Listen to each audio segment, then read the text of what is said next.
Are you wondering if it's a good idea to invest in real estate in Madison, Wisconsin? Well, if so, then this video is for you.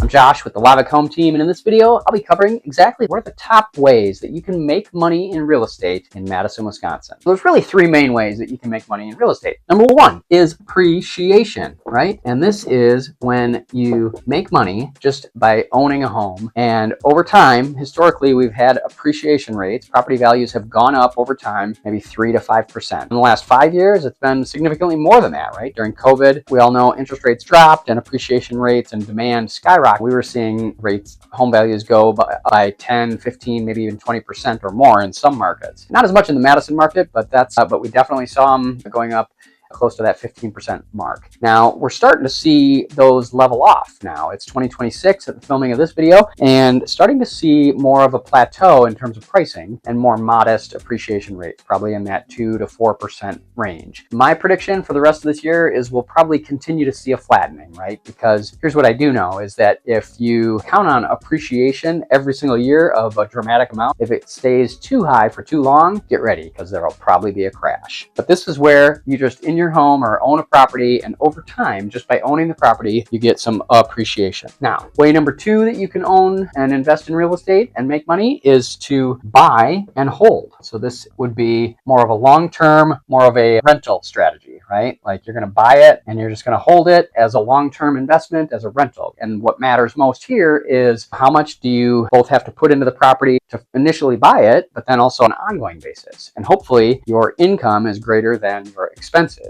And real estate terms, they call this the net operating income, right? The gross is how much the total amount is, and the net is how much you receive after expenses. One way that a lot of investors like to look at this also is by a formula looking at which is just the relationship between the net operating income after expenses over the cap rate times the value, right? In some markets, you can determine what the cap rate is going to be based on what the sales have been. That you can look at a value of a comparable property and then try to compare net operating income and cap rates across different properties. Because one thing that this does is that it makes it easy to look at a property and its value and its income potential, assuming there's no mortgage. Now, because different investors might put a different amount down, right? You may put 10%, 20%, 35%, however much you're planning to put on that property initially to acquire that property. And then you're looking at getting a return on that investment. That sometimes is called a cash on cash return, right? So how much cash do you have to put into it that is going to be your return on that cash versus where you could put that cash elsewhere, right? Is it in the stock market or is it in another investment or another property? But the cap rate equation lets you think about it without the financing component. So it helps you compare values of different properties in different areas. So that's area number two. And area number three is to buy, then fix, and maybe flip, right? Or this is where you're going to invest equity, right? Forced appreciation is what this is called also, right? You know, you're going to put some work into the property. You know, you're going to do some type of investment of time, money, other resources to help the property be worth more, right? You're not just waiting on the market to appreciate. You're actually forcing that appreciation. So some people buy it, right? They may try to resell it for a profit. They could do it right away, like some people properties up and then resell them. Some people fix them up and maybe sell them down the road, or sometimes they might and rent them, right? So that you don't necessarily always have to sell it. You could just fix it up and then now it's a more attractive rental property, right? You can increase your rental potential and your rental income if you just maybe buy it, fix it up, and you're able to earn or increase your net operating income because you've added some value. You're forcing some appreciation in the property. Some other ones that you may run into out there, sometimes people do what's called wholesaling. This is really with maybe you want to get into investing, but maybe don't have a lot of capital of your own to invest. So you can collect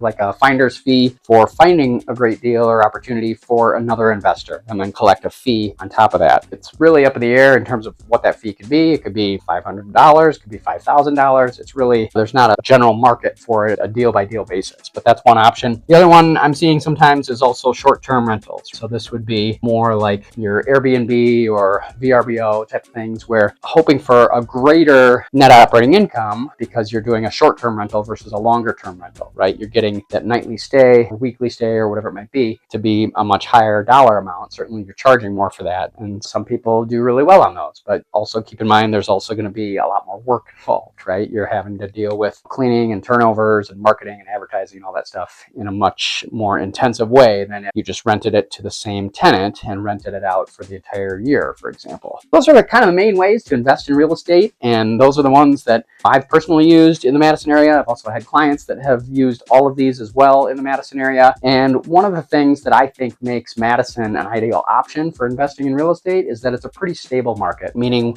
for the most part, we've always had good appreciation rates in our area. That I've done is put together a spreadsheet that helps you compare different investment properties and different returns. So if you're wanting to see, cap rates on a property, a cash on cash return, and what the investment returns could be quickly and easily, just let me know, and our team would be happy to share our investment worksheet with you to be able to quickly analyze if a property might be a good investment or not.